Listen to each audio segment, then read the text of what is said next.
welcome to a video where I showcase 5 things that you may or may not know. Some of these facts may be in plain sight to some, but for others, this may be the very first time that you hear about them. Let's get started.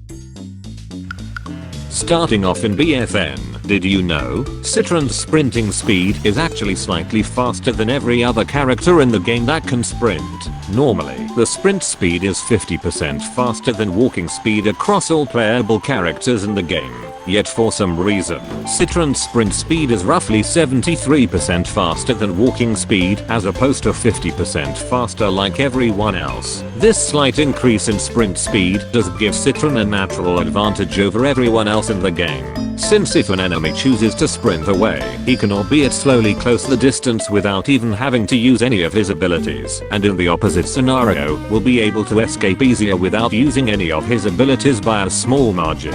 Why PopCap chose Citron to have this extra increase in sprinting speed is not exactly clear, especially considering how powerful he is in general. Secondly, did you also know the Fearless upgrade, for some reason, acts differently depending on which side you are on? Normally when playing on the plant side, when it is triggered, health is gained at the usual rate, and everything seems to be normal. However, if one was to do the same thing on zombies, we can see now that the health bar is filling up at a rather sluggish pace, to the point where it's not even viable in any capacity. Here's a clip at 4 times speed for comparison, starting now.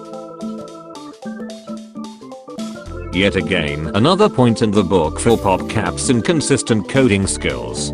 Heading back to Garden Warfare 2, did you know there's actually an unused death animation for the Z-Mech within the game files? Normally, when the mech is killed, it just explodes instantly upon its health reaching 0.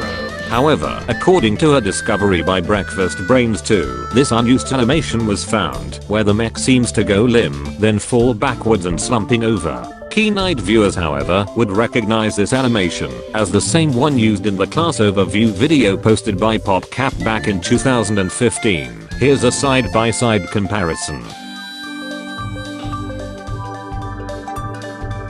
It's not exactly clear why PopCap chose to scrap this animation, especially since every Z-Mech variant does have its own unique animation for other things as well, so having a unique one for when it's destroyed would have been nice to see as well.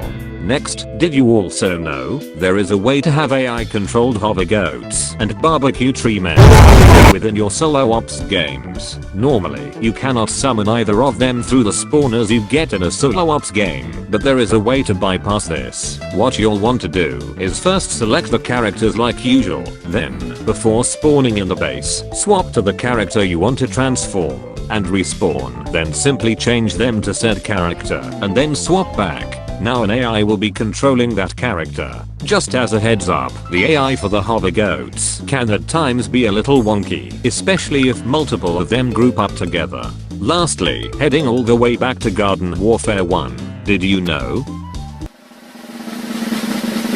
you can stand on top of the boss mode vehicles?